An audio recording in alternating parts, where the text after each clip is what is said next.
Hello everyone, welcome back to my channel Shiksha competition. और यहाँ पर हम करने वाले हैं प्रयोगवाद एवं नई कविता की रिवीजन।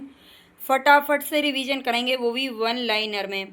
ठीक है, इसकी एमसीक्यू क्लास अगर आपको देखनी है तो आप चैनल पर देख सकते हैं प्लेलिस्ट में, और उसकी लिंक भी मैं इसमें कमेंट बॉक्स में डाल दूँगी। एमसीक्यू क्लास हम कर चुके हैं, मैराथन क्लास ले चुके हैं, और अभी हम वन लाइनर यहाँ पर पढ़ रहे हैं ताकि आपको अच्छे से एक टॉपिक क्लियर हो जाए। तो आपको ये वीडियो कंप्लीट देखनी चाहिए ताकि आपको पूरा फ़ायदा मिले। तो चलते हैं अपने फर्स्ट क्वेश्चन की तरफ।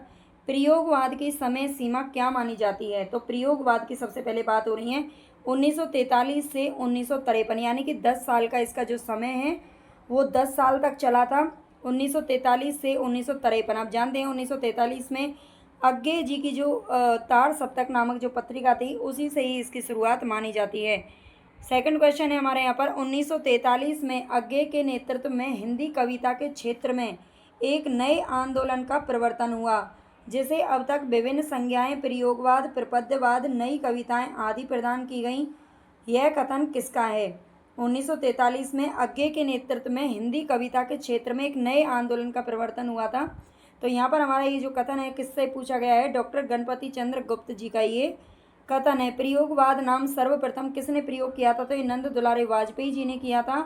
प्रयोगवाद ज्ञान से अज्ञान की ओर बढ़ने की बौद्धिक जागरूकता है, ये कथन किसका है? तो ये लक्ष्मीकांत वर्मा का है। प्रयोगवाद ज्ञान से अज्ञान की ओर बढ़ने की बौद्धिक जागरूकता है। इतना भी फास्ट नहीं चलना है कि आपको क्वेश्चन आपके दिमाग से निकल जाए, अच्छे से दिमाग में बिठा लेना इन क्वेश्चंस को। यहीं से ही आपके क्वेश्चन है जो पेपर में मिलेंगे आपको। प्रयोगवाद को नई कविता की संज्ञा किसने प्रदान की है? तो ये अज्ञे ने ही दी है 1951 ईस्वी में, जब उन्होंने दूसरा सप्तक निकाला था। ठीक है, दूसरा सप्तक निकाला था 1951 में, और इसी समय से जो नई कविता है इसकी प्रतीक पत्रिका के जून 1951 के अंक में इन्होंने नई कविता की संज्ञा इसे प्रदान कर दी थी। ठीक है, और प्रयोगवाद के जनक तो ये हैं ही। प्रयोगवाद को खाली बैठे का धंधा किसने कहा है? तो नंद दुलारे वाजपेयी जी ने कहा है। नंद दुलारे वाजपेयी जी ने प्रयोगवाद को क्या कहा है? खाली बैठे का धंधा कहा है। तार सप्तक शब्द का सर्वप्रथम प्रयोग नाटकों के संदर्भ में किसने किया था? तो ये भरत मुनि ने किया था। हिंदी साहित्य में तार सप्तक की परिकल्पना सर्वप्रथम किसने की थी? तो ये प्रभाकर माचवे और नेमी चंद्र जैन ने की थी। तार सप्तक की परिकल्पना इन्होंने सोचा था पहले कि हम ऐसा मतलब तार सप्तक के बारे में, लेकिन इसे अज्ञे जी ने एक पत्रिका का रूप दे दिया, और उसमें उन्होंने बिल्कुल जो हैं कवि थे उनको उसमें उन्होंने शामिल किया। ठीक है, हालांकि जो सोच थी वो इनकी थी। प्रयोगवाद को शैलीगत विद्रोह का नाम देने वाले आलोचक कौन है? तो ये हैं डॉक्टर नगेंद्र। अज्ञे का जन्म कब और कहाँ हुआ था? तो 1911 ईस्वी में देवरिया उत्तर प्रदेश में इनका जन्म हुआ था। अज्ञे का प्रथम काव्य संग्रह कौन सा है? तो यह है भग्नदूत। अज्ञे का प्रथम काव्य संग्रह भग्नदूत है। प्रयोगवाद और नई कविता का शलाका का पुरुष किसे कहा जाता है? तो हीरानंद वात्स्यायन अज्ञे को ही कहा जाता है। प्रगतिवाद का पूछ लिया जाए तो वो किसको कहा जाता है? वो नागार्जुन को कहा जाता है। वात्स्यायन अज्ञे जब जेल में बंद थे तो उनकी रचना को अज्ञे नाम से किसने प्रकाशित करवाया था? तो ये करवाया था जैनेन्द्र कुमार ने। अज्ञे जी की असाध्य वीणा नामक लंबी कविता में विषय आधार क्या है? तो ये अहम भाव का विसर्जन। अज्ञे जी की एक रचना है, लंबी कविता है असाध्य वीणा, और इसमें अहम भाव का विसर्जन इसका जो है आधार विषय है। अज्ञे जी को अपनी किस रचना पर साहित्य अकादमी पुरस्कार मिला था? तो ये आंगन के पार द्वार पर मिला था 1964 ईस्वी में। अज्ञे की रचना है कितनी नाव में कितनी बार, इस पर कौन सा पुरस्कार इनको प्राप्त हो चुका है? तो ये ज्ञानपीठ पुरस्कार 1978 ईस्वी में इनको ज्ञानपीठ मिला था, कितनी नाव में कितनी बार, इसके लिए। और नेक्स्ट क्वेश्चन है हमारे यहाँ पर, मुक्तिबोध जी की एक साहित्यिक डायरी नामक रचना को किसने प्रकाशित करवाया था? तो ये श्रीकांत वर्मा जी ने करवाया था। गहन अनुभूति व तीव्र इंद्रिय बोध का कवि किसे कहा जाता है? तो ये मुक्तिबोध को कहा जाता है।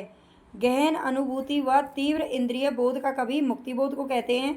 अंधेरे में कविता आत्म संशोधन का अनुसंधान है, ये कथन किसका है? तो इंद्रनाथ मदान का है। अंधेरे में कविता आत्म संशोधन का अनुसंधान है, ये कथन किसका है? तो इंद्रनाथ मदान जी का है।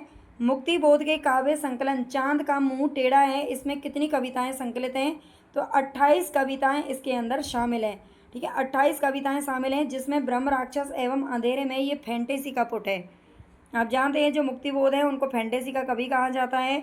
मुक्ति बोध के काव्य को निषेध का काव्य किसने कहा है? तो ये नामवर सिंह ने कहा है। ठीक है, मुक्ति बोध के काव्य को निषेध का काव्य कहने वाले कौन है? नामवर सिंह है। नाश और निर्माण, धूप के दान, शिला पंख चमकीले आदि रचनाओं को किसके द्वारा लिखा गया है? तो गिरजा कुमार माथुर जी के द्वारा लिखा गया है।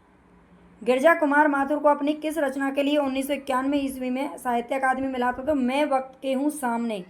गिरजा कुमार माथुर की रचना है मैं वक्त के हूँ सामने, जिस पर इन्हें 1991 का साहित्य अकादमी मिला था। कविता में कहने की आदत नहीं है पर कह दूं, वर्तमान समाज में चल नहीं सकता, पूंजी से जुड़ा हुआ हृदय बदल नहीं सकता। ये मुक्ति बोध की पंक्तियां हैं। गिरजा कुमार माथुर की किस रचना में प्रणय, देह, आकांक्षा व निराशा का स्वर दिखाई पड़ता है? तो ये दिखाई पड़ता है मंजीर में, जो कि 1941 ईस्वी में प्रकाशित हुई थी। मौन भी अभिव्यंजना है, जितना तुम्हारा सच है उतना ही कहो। ये पंक्तियां किसकी हैं? तो ये अज्ञे जी की पंक्तियां हैं, इंपॉर्टेंट है, पूछी जाती हैं। प्रयोगवादी कविता में युग से उत्पन्न अनास्था, शंका, घुटन, कुष्ठ, भग्नाशा में से एक नए पथ के अन्वेषण की व्याकुल भावना दिखाई देती है। ये कवि एक नए मार्ग का अनुसंधान करने के लिए बैठे हैं। ये कथन किसका है? तो ये रामविलास शर्मा जी का है। प्रयोगवादी कविता में युग से उत्पन्न अनास्था, शंका, घुटन, कुष्ठ, भग्नाशा इनमें से एक नए पथ के अन्वेषण की व्याकुल भावना दिखाई देती है, ऐसा रामविलास शर्मा जी कहते हैं। प्रपद्यवाद, जिसे मूल रूप से नकेनवाद कहा जाता है, इसमें कौन कौन कवि शामिल है? तो बिहार के इसमें 3 कवि शामिल हैं, नलिन विलोचन शर्मा, केसरी कुमार और नरेश। आपको जब ऑप्शन दिया जाता है तो वहाँ पर नरेश की जगह नरेश मेहता लिखा होता है ज़्यादातर, तो इसको थोड़ा ध्यान रखना, नरेश मेहता इसका सही आंसर नहीं है। ताड़ सप्तक में शामिल कवियों के नाम एक बार यहाँ पर थोड़ा सा देख लीजिए। ताड़ सप्तक यानी जो 1943 ईस्वी में प्रकाशित हुआ था, पहले की बात हो रही है। अज्ञे, रामविलास शर्मा, मुक्तिबोध, प्रभाकर माचवे, नेमीचंद्र जैन, गिरजा कुमार माथुर और भारत भूषण अग्रवाल। प्रयोग अपने आप में इष्ट नहीं है वरन साधन है, क्योंकि एक तो वह उस सत्य को जानने का साधन है जिसे कवि प्रेषित करता है, दूसरा वह उस प्रेषण ही क्रिया को, उन साधनों को जानने का कारण है। ये कथन किसका है? तो ये अज्ञे जी का कथन है। याद कर लेना, आप इनको 2-3 बार देख लेना। अगर इसकी PDF चाहिए, इसकी क्या बल्कि 1 लाइनर प्रश्न अगर आपको पढ़ने हैं तो 2000 प्रश्न मैंने डाल रखे हैं शिक्षा कंपटीशन ऐप पर। उसकी लिंक आपको इसके डिस्क्रिप्शन में भी है और कमेंट बॉक्स में मैं डाल दूंगी, वहाँ से आप ले सकते हैं। 41 रुपये में, केवल 41 रुपये में आपको इसकी पूरी PDF मिल जाएगी। 1 लाइनर की 2000 प्रश्न उसमें मैंने डाल रखे हैं अभी, और मैं जल्दी ही उनको 5000 तक पहुँचाने वाली हूँ। ठीक है, तो आप उसको चाहें तो ले सकते हो। अज्ञे जी का अंतिम काव्य संग्रह कौन सा है? अभी फिलहाल तो 41 रुपये में 2000 रुपये क्वेश्चन है ना, काफ़ी है, फिर उसका प्राइस है बाद में बढ़ेगा। अज्ञे जी का अंतिम काव्य संग्रह कौन सा है? तो ऐसा कोई घर आपने देखा, ऐसा कोई घर आपने देखा, ये इनका अंतिम काव्य संग्रह है। और पहला वाला जो पूछा था वो था भग्नदूत। भग्नदूत, चिंता, इत्यलम, हरी घास पर छनवर, बावरा अहेरी बावरा अहेरी नामक काव्य संग्रह किसके द्वारा लिखे गए हैं? तो अज्ञे जी के द्वारा लिखे गए हैं। ठीक है, अज्ञे जी के द्वारा लिखे गए हैं। अज्ञे जी की कविता है जो सांप, वो किस प्रकार की कविता है? तो ये व्यंग्य परक कविता है जो कि सभ्य समाज पर आधारित है। 1946 ईस्वी में सेना से लौटने के बाद अज्ञे ने इलाहाबाद फिर दिल्ली से कौन सी पत्रिका निकाली थी? तो प्रतीक पत्रिका निकाली थी। प्रतीक पत्रिका के ही जून 1951 के अंक में इन्होंने नई कविता का नाम दे दिया था। हालांकि नई कविता की जो शुरुआत है वो मानी जाती है। नई कविता जो पत्रिका निकाली थी यानी कि 1954 में जगदीश गुप्त के द्वारा निकाली गई थी। सीवे मित्रों की रचनाएं वे मुरावत लौटाते थे और नए नए लेखकों से लिखवाते थे। वे, इसमें सी नहीं है, वे मित्रों की रचनाएं वे मुरावत लौटाते थे और नए नए लेखकों से लिखवाते थे। ये कथन अज्ञे के बारे में किसका है? तो ये प्रभाकर माचवे जी का है। और ये अज्ञे के बारे में कहा है, ये भी ध्यान रखना। मुक्ति बोध की कविताएं अंधेरे में, इसका प्रथम प्रकाशन कब और किस नाम से हुआ था?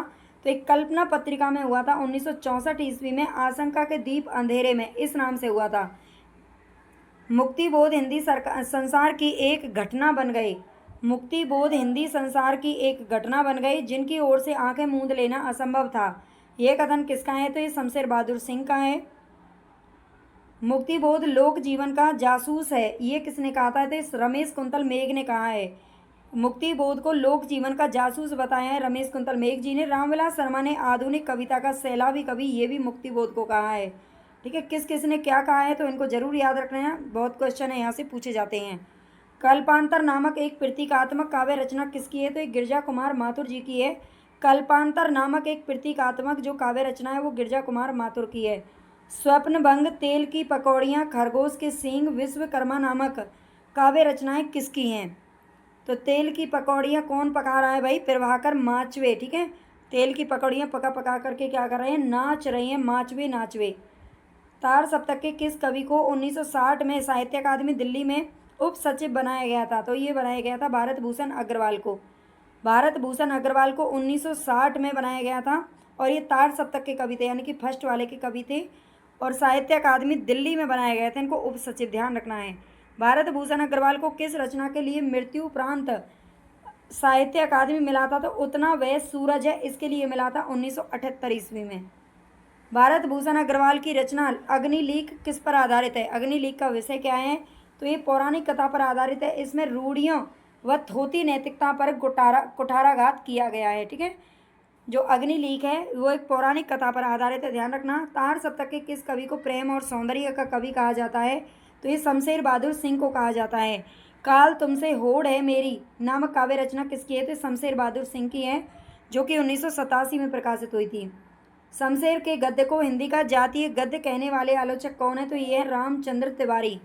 शमशेर सिंह के गद्य को हिंदी का जातीय गद्य कहा है इन्होंने। शमशेर की कविताओं में शमशेरियत दिखती है, ये किसने कहा है? तो विष्णु खरे ने कहा है। ये हिंदी और उर्दू का दोआब शमशेर बहादुर सिंह को किसने कहा था? तो स्वयं शमशेर जी ने खुद ने ही अपने आप को कहा था। किस कवि ने स्वयं को गांधी का बेटा कहा है? तो ये भवानी प्रसाद मिश्र ने स्वयं को गांधी का बेटा कहा है। भवानी प्रसाद मिश्र को उत्तर प्रदेश हिंदी संस्थान ने किस रचना के लिए पुरस्कृत किया था? तो ये परिवर्तन जिए के लिए किया था। सप्तपर्णा के जंगल नामक कविता किसने लिखी है? तो भवानी प्रसाद मिश्र जी ने लिखी है। रघुवीर सहाय किस सप्तक के कवि थे? दूसरे सप्तक के कवि थे, जिसका प्रकाशन वर्ष है 1951 ईस्वी। रघुवीर सहाय को 1984 में साहित्य अकादमी पुरस्कार किस रचना के लिए दिया गया था? लोग भूल गए हैं, इसके लिए दिया गया था। लोग भूल गए हैं रघुवीर सहाय की रचना है। रघुवीर सहाय ने आत्महत्या के विरुद्ध शीर्षक से लेख किस आधार पर लिखा है? देवराला सती कांड पर आधारित लिखा है। ठीक है, देवराला सती कांड पर आधारित इन्होंने लेख लिखा है। कैक्टसवाद के प्रोधा कवि किसको कहा जाता है? तो विजय देव नारायण शाही को कहा जाता है कैक्टसवाद के प्रोधा कवि। अगर आपको क्लास पसंद आ रही है तो प्लीज़ लाइक अभी कर देना, सब्सक्राइब कर लेना चैनल को जो भी बच्चे नहीं हैं, और प्लीज़ ज़्यादा से ज़्यादा शेयर करना। कमेंट करके ज़रूर बताना कि आपको किस तरह की क्लासेस चाहिए और ये आपको अच्छी लगी कि नहीं लगी है। टॉपिक अपना लिख देना। थोड़ा सा टाइम जरूर लग सकता है, लेकिन उस पर बेहतरीन वीडियो आपको मिल जाएगी। राष्ट्रीय गीत में भला कौन वे भारत भाग्य विधाता है? फटा सुतन्ना पहने जिसका गुनहर चरना गाता है। रघुवीर सहाय की पंक्तियां हैं ये। मछली घर, साखी, संवाद तुमसे, ये सभी रचनाएं किसकी हैं? तो विजय देव नारायण शाही जी की हैं। कुंवर नारायण की रचना आत्मजयी किस पौराणिक कथा पर आधारित है? नचिकेता के, और ये कठोपनिषद पर आधारित है, ये भी ध्यान रखना। कठोपनिषद, ये पूछा जाता है किस उपनिषद पर आधारित है? कठोपनिषद पर आधारित है। केदारनाथ सिंह तीसरे सप्तक के कवि माने जाते हैं, माने क्या जाते हैं, और 1959 ईस्वी में इसका प्रकाशन वर्ष है। ज्ञानपीठ पुरस्कार प्राप्त करने वाले हिंदी के 10वें लेखक कौन थे?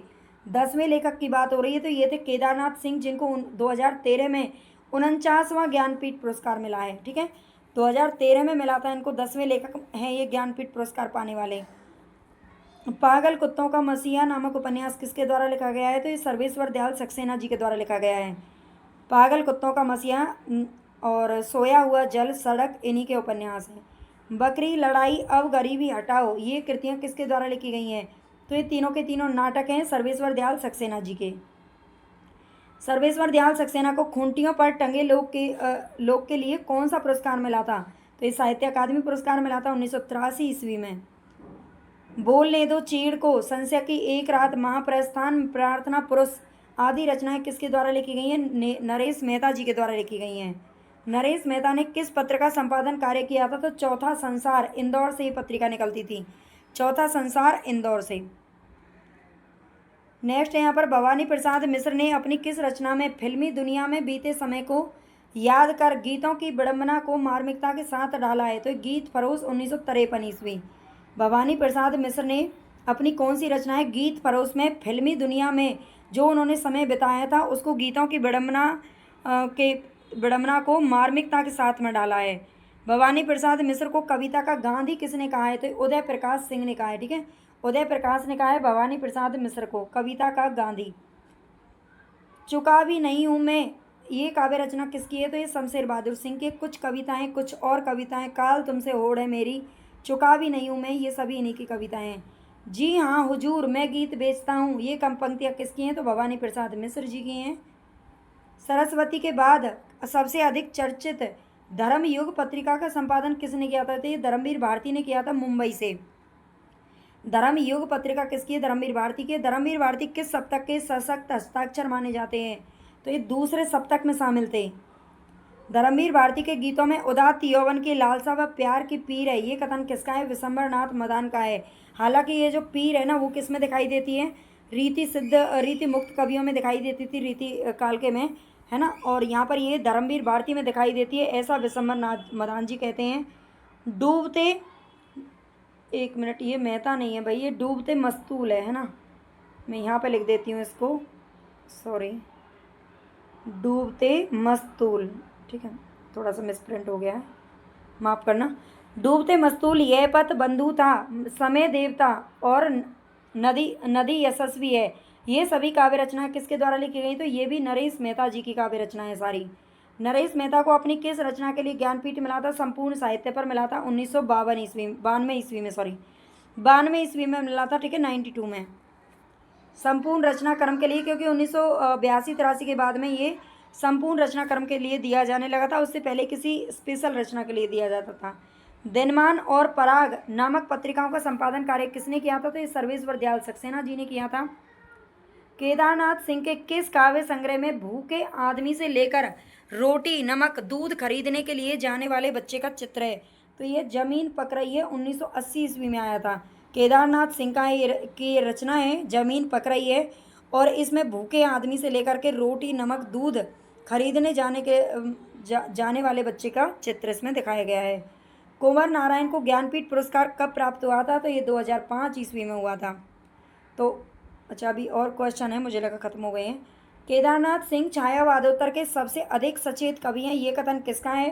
तो ये डॉक्टर बच्चन सिंह का कथन है। एक बार कमेंट करके ज़रूर बताइएगा कि आपको क्वेश्चन कैसे लग रहे हैं, क्योंकि ये वो क्वेश्चन है जो बहुत ही मेहनत से तैयार किए गए हैं। फ्रायड का काम सिद्धांत किस युग के कवियों के लिए प्रथम जीवन दर्शन बन गया? तो प्रयोगवाद के लिए बन गया। प्रयोगवादी को प्राइवेसी किसने कहा है? बच्चन सिंह ने कहा है। तार सप्तक के कवियों ने प्रयोगवाद के लिए किस शब्द का प्रयोग किया था? तो प्रयोगशील व प्रयोग शब्द का प्रयोग किया था तार सप्तक के कवियों ने। ठीक है, प्रयोगवाद तो अभी हमने ऊपर देखा था, किसने इसका सबसे पहले प्रयोग किया था? नंद दुलारे वाजपेयी ने किया था शायद, है ना। प्रयोगवाद को अति यथार्थवादी काव्य परंपरा कहा जाता है, कथन किसका है? तो गणपति चंद्र गुप्त का है। हिंदी में प्रयोगवादी आंदोलन अंग्रेजी के किस आंदोलन से प्रभावित है? तो न्यू सिग्नेचर से प्रभावित है। न्यू सिग्नेचर से प्रभावित है, वहाँ पर ये आंदोलन चल रहा था, और प्रयोगवादी आंदोलन इसी से प्रभावित है। प्रयोगवाद का सबसे बड़ा दोष क्या माना जाता है? लोक कल्याण की उपेक्षा।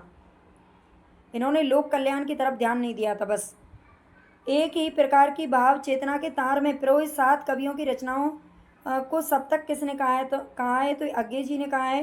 प्रयोगवाद की सबसे मुख्य विशेषता क्या रही है? व्यक्तिवादी कविता की प्रचुरता और उपमानों की नवीनता। व्यक्तिवादी कविताएं इसमें लिखी गई थी, ध्यान रखना, व्यक्तिवादी कविताएं, यानी कि किसी एक व्यक्ति को ध्यान में रख करके रचनाएं की जा रही थी। प्रयोग का कोई वाद नहीं है, हम वाद ही नहीं रहे हैं, ना प्रयोग इष्ट का साध्य है। ठीक इसी तरह कविता का भी कोई वाद नहीं है। ये कथन अज्ञे जी ने किस सप्तक की भूमिका में कहा है? तो दूसरा सप्तक की भूमिका में कहा है। नई कविता के इन श्रेष्ठ प्रोधाओं को प्रस्तुत करते हुए हर्ष हो रहा है किंतु ये हिंदी के शीर्ष पुरुष नहीं है। ठीक है, नई कविता के इन श्रेष्ठ प्रोधाओं को प्रस्तुत करते हुए हर्ष हो रहा है, किंतु ये हिंदी के शीर्ष पुरुष नहीं है। आप जानते हैं जो तार सप्तक, यानी कि जो 4 सप्तक निकाले गए थे, उनका संपादन करने वाले अज्ञे जी थे, है ना। और तीसरे सप्तक में ये इन्होंने बोला था, तीसरे सप्तक की भूमिका में कहा था अज्ञे जी ने। सुमन राजे किस सप्तक की कवियत्री हैं? तो ये चौथे सप्तक में आती हैं सुमन राजे। पहला सप्तक ऐसा है जो तार सप्तक है, उसमें कोई कवियत्री शामिल नहीं है। दूसरे में शकुंत माथुर का नाम आता है, तीसरे में कीर्ति चौधरी और चौथे में सुमन राजे।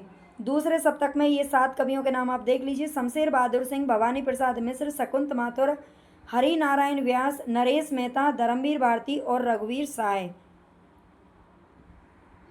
कुंवर नारायण और सर्वेश्वर दयाल सक्सेना किस सप्तक के कवि हैं? तो तीसरे सप्तक के कवि हैं। तीसरा सप्तक में सम्मिलित कवियत्री कौन है? तो कीर्ति चौधरी का नाम आता है। समाज के हित में जैसी क्रांति की सतत प्रक्रिया काव्य है, वैसे ही रचना के हित में प्रयोगवाद है। ये कथन किसने कहा है? तो रामस्वरूप चतुर्वेदी जी ने कहा है। समाज के हित में जैसी क्रांति की सतत प्रक्रिया काव्य है, वैसे ही रचना के हित में प्रयोगवाद है। नई कविता का नामकरण लिखित रूप में किसने किया है? तो अज्ञे जी ने किया है। नई कविता का नामकरण लिखित रूप की बात हो रही है। प्रयोगवादी कविता में भावना है, किंतु हर भावना के आगे प्रश्न चिन्ह लगा है। इसी प्रश्न चिन्ह को आप बौद्धिक कह सकते हैं और इसी प्रयोगवाद की अगली कड़ी को नई कविता कहते हैं। ये कथन किसका है? तो ये धर्मवीर भारती का कथन है। नई कविता प्रयोगवाद का परिष्कृत रूप है। ये कथन किसका है? तो डॉक्टर बच्चन सिंह का है। नई कविता को प्रयोगवाद का परिष्कृत रूप बताने वाले कौन है? डॉक्टर बच्चन सिंह है। नई कविता के प्रतिमान नामक पुस्तक किसके द्वारा लिखी गई? तो लक्ष्मीकांत वर्मा के द्वारा लिखी गई है। अगर मैं तुमको ललाती सांझ के नव की अकेली तारिका, ये पंक्ति किसने लिखी है? तो ये अज्ञे जी की पंक्ति है। मुक्ति बोध की अंधेरे में कविता अपराध भावना का अनुसंधान है। अपराध भावना का अनुसंधान कहा है इनकी लंबी कविता अंधेरे में। ये किसने कहा है? तो रामविलास शर्मा जी ने कहा है। मुक्ति बोध की कविता को लावा कौन बता रहा है? प्रभाकर माचवे जी कह रहे हैं। मुक्ति बोध की जो कविता है वो लावा बता रहे हैं, ठीक है। नई कविता में मुक्ति बोध की जगह वह है जो छायावाद में निराला की थी। ये कथन किसका है? तो ये नामवर सिंह का है। भयानक खबरों का कवि किसे कहा जाता है? तो ये मुक्ति बोध को कहा जाता है। तोड़ नहीं होंगे मठ और गढ़ सभी, ये पंक्तियां किसकी हैं? तो ये मुक्ति बोध की हैं, अंधेरे में कविता से ली गई हैं। गगनांचल पत्रिका का संपादन किसने किया था? तो गिरजा कुमार माथुर जी ने किया था। छाया मत छूना, ये काव्य रचना किसके द्वारा लिखी गई? गिरजा कुमार माथुर जी के द्वारा लिखी गई है। नवगीत परंपरा का आरंभ कब से माना जाता है? नवगीत परंपरा का आरंभ कब से माना जाता है? तो 1958 में संपादित राजेंद्र प्रसाद सिंह की गीतांगनी शीर्षक से माना जाता है। गीतांगनी शीर्षक से माना जाता है, ध्यान रखना। नवगीत परंपरा का आरंभ 1958 से माना जाता है, ध्यान रखना। डॉक्टर गणपति चंद्र गुप्त ने नवगीत का ये नवगीत की बात हो रही है, नवगीत का प्रवर्तक किसे माना है? तो राजेंद्र प्रसाद सिंह को माना है। रूप रश्मि, देवलोक, मनवंतर, प्रेम गीत, जहां दर्द नीला हो, ये सभी रचनाएं किसके द्वारा लिखी गई हैं? शंभुनाथ सिंह के द्वारा लिखी गई हैं। झुलसा है, छायानट, धूप में, ये रचना किसकी है? वीरेंद्र जैन की रचना है। ये झुलसा है, छायानट, धूप में। पिन बहुतेरे और भीतर सांकल बाहर सांकल, पिन बहुतेरे एक ये अलग रचना है, भीतर सांकल बाहर रचना अलग रचना है। ये दोनों रचनाएं लिखी गई हैं कुमार बेचैन के द्वारा। हड्डियों में छिपा जहर किसकी रचना है? तो चंद्रकांत देवताले की रचना है। नवगीत हिंदी कविता की खोई हुई अस्मिता की तलाश है, ये कथन किसका है? श्री कृष्ण तिवारी का है। सीढ़ियों पर धूप में, ये रचना किसके द्वारा लिखी गई? रघुवीर साय के द्वारा लिखी गई है 1960 ईस्वी में। ना सीमाएं ना दूरियां, ये किसके द्वारा लिखी गई? अंतिम प्रकाशित पुस्तक है, तो कुंवर नारायण की पुस्तक है, 2018 में प्रकाशित हुई थी। सोया हुआ जल और सड़क किसके द्वारा लिखे गए उपन्यास हैं? तो ये सर्वेश्वर दयाल सक्सेना के उपन्यास हैं। पागल कुत्तों का मसीहा, सोया हुआ जल और सड़क। एक काला जल नाम से भी एक रचना है जो कि उनकी है, वो गुलशेर खान सानी की है ना, क्या नाम है उनका? गुलशेर खान सानी है। सुबह के घंटे और खंडित यात्राएं, ये नाटक दोनों के दोनों किसके हैं? तो नरेश मेहता के द्वारा लिखे गए हैं। मुक्ति बोध एक अवधूत कविता नामक आलोचनात्मक कृति किसकी है? तो नरेश मेहता की एक कविता है, कृति है, आलोचनात्मक कृति है, ध्यान रखना। नरेश मेहता के किस रचना के लिए साहित्य अकादमी पुरस्कार दिया गया था? तो अरण्या के लिए दिया गया था 1988 ईस्वी में। अरण्या इन्हीं की रचना है, इस पर दिया गया था। भाई बोलते बोलते भी मुंह दुख गया है, एक बार लाइक ज़रूर कर देना सभी बच्चे। इतने सारे बच्चे देख रहे हैं, मान लो 100 200 1000 बच्चे भी देख रहे हैं तो मुश्किल से 2 4 10 20 50 लाइक आते हैं ना। ये गलत बात है, आप लोग किसी की मेहनत को नहीं समझते हैं, है ना। जबकि जो बहुत कुछ भी नहीं कर रहे हैं, बस एक डांस कर रहे हैं, मनोरंजन कर रहे हैं, उनको लोग इतना सपोर्ट करते हैं। लेकिन यार दिन रात हार गए, मतलब पढ़ा करके, लेकिन बच्चों को बिल्कुल भी दया नहीं आती, है ना। पढ़ने वाले बच्चे वो सभी, तो थोड़ा सा आप किसी की मेहनत को समझो, है ना। आप भी मेहनत कर रहे हो, कल को आपको भी इसका फल मिलने वाला है। केदारनाथ सिंह को अपनी किस रचना के लिए 1989 में साहित्य अकादमी पुरस्कार मिला था? तो अकाल में सारस के लिए मिला था।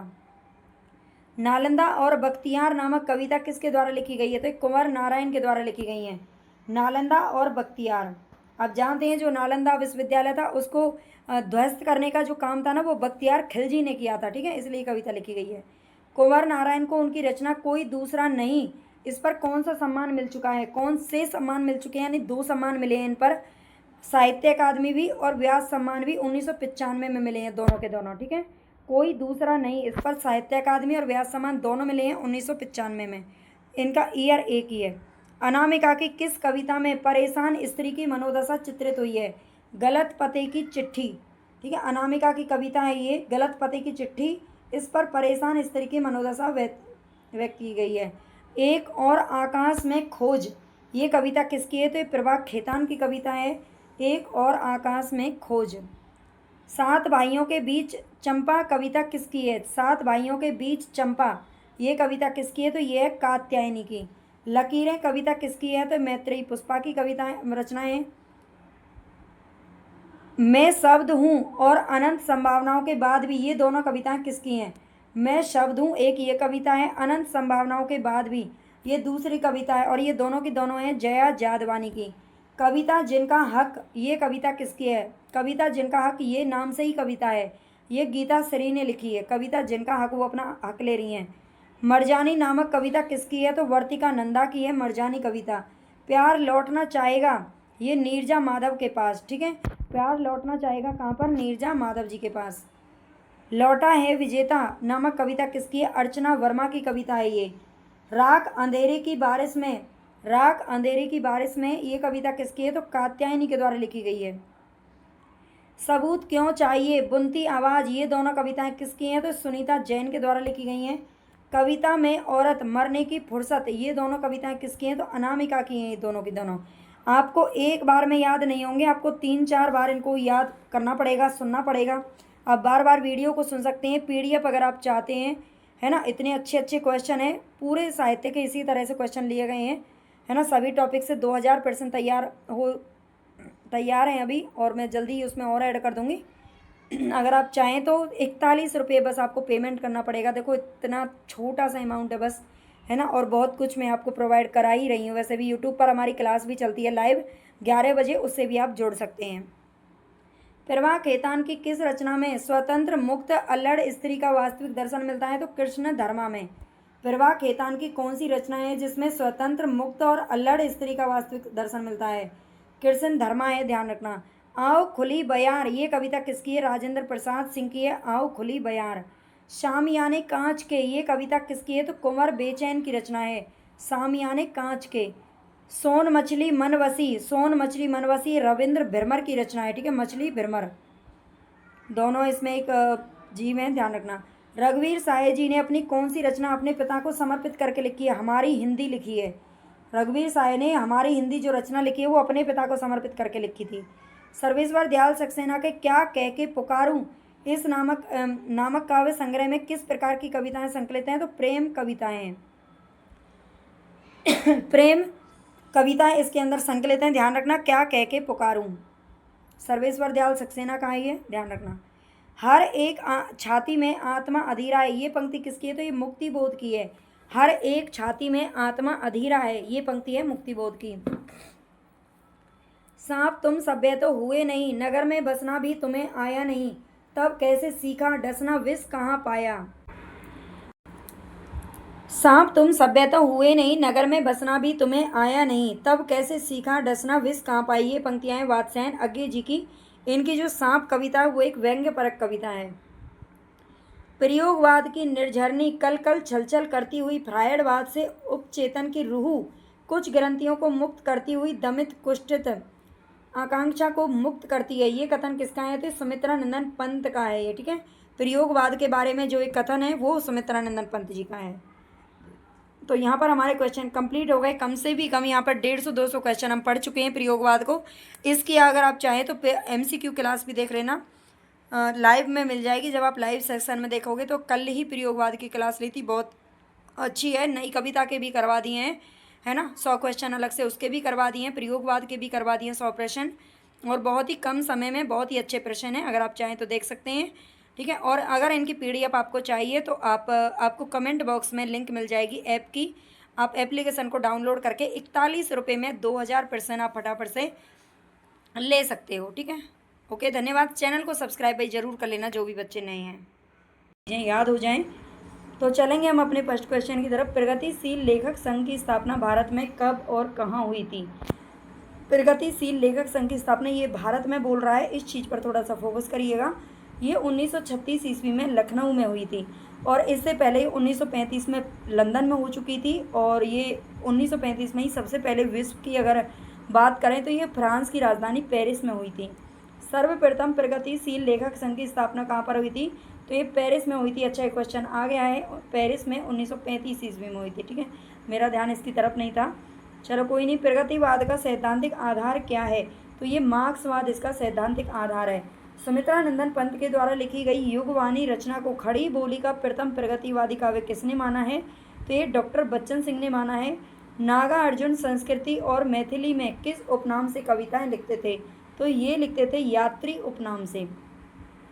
देश विदेश के तमाम कवियों की कविताओं का अनुवाद देश विदेश की कविताएं शीर्षक से किसने किया है? तो ये केदारनाथ अग्रवाल जी ने किया है। देश विदेश के तमाम कवियों की कविताओं का अनुवाद किया है किसने? केदारनाथ अग्रवाल ने। और किस शीर्षक से किया है? तो देश विदेश की कविताएं नाम से किया है।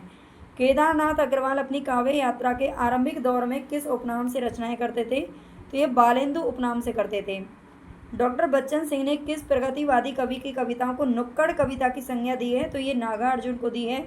हम पक्षी उन्मुक्त गगन के काव्य रचना किसके द्वारा लिखी गई है? तो ये सिमंगल सिंह सुमन जी के द्वारा लिखी गई है।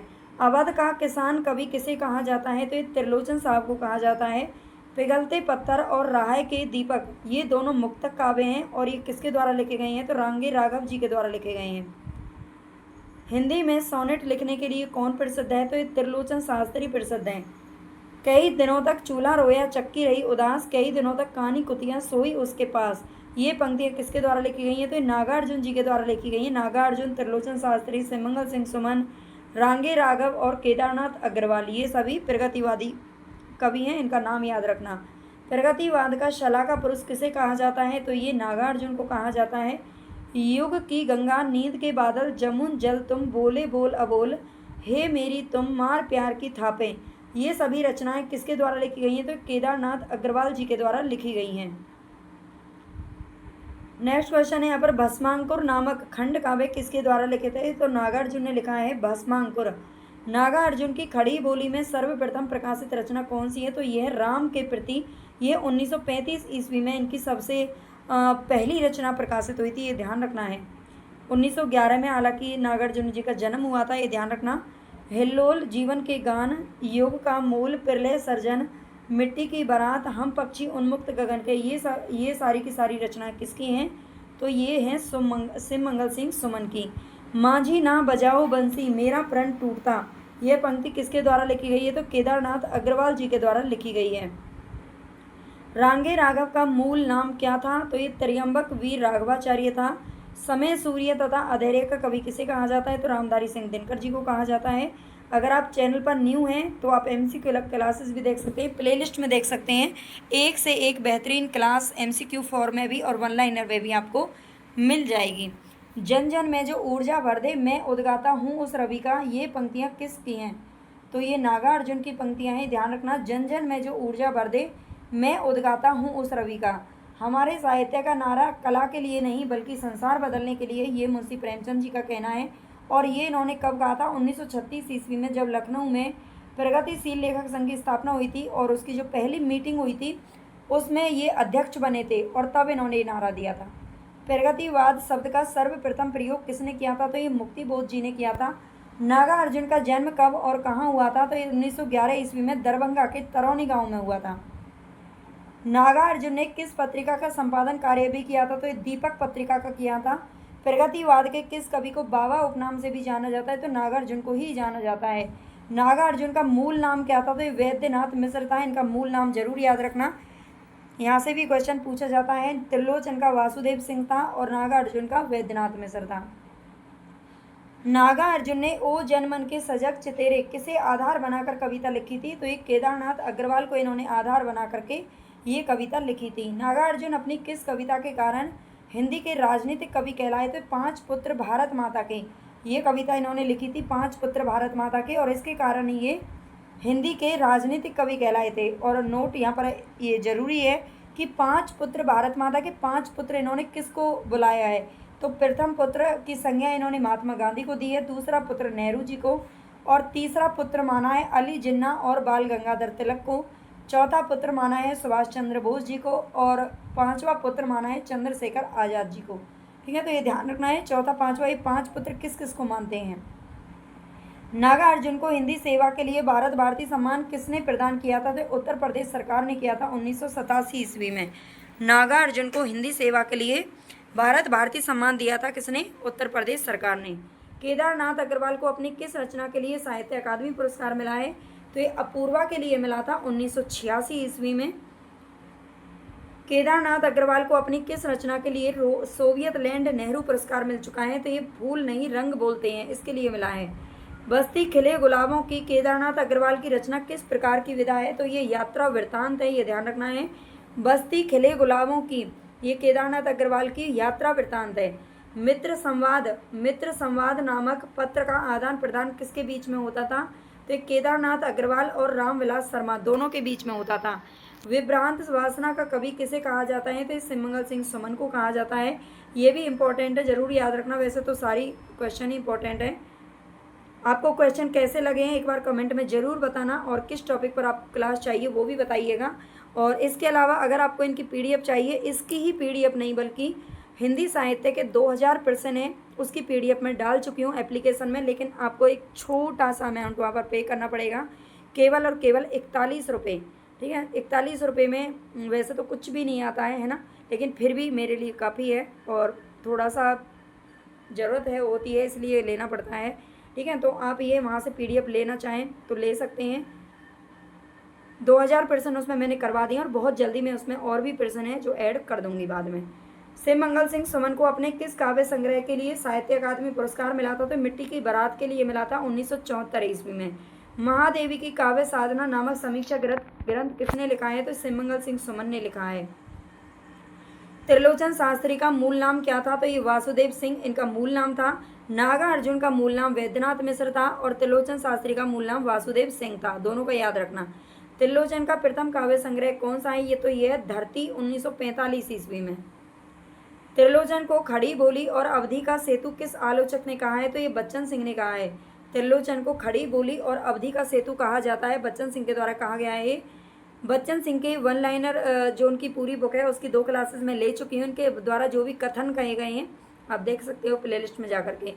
5 पत्रिकाओं का संपादन किस प्रगतिवादी कवि के द्वारा किया गया? तो ये त्रिलोचन शास्त्री के द्वारा किया गया। और ये 5 पत्रिकाएं कौन सी हैं? समाज, प्रभाकर, वानर, हंस और आज। किस प्रगतिवादी कवि का निधन मुंबई में कैंसर के कारण हुआ था? तो रांगे राघव जी का निधन हो गया था कैंसर के कारण।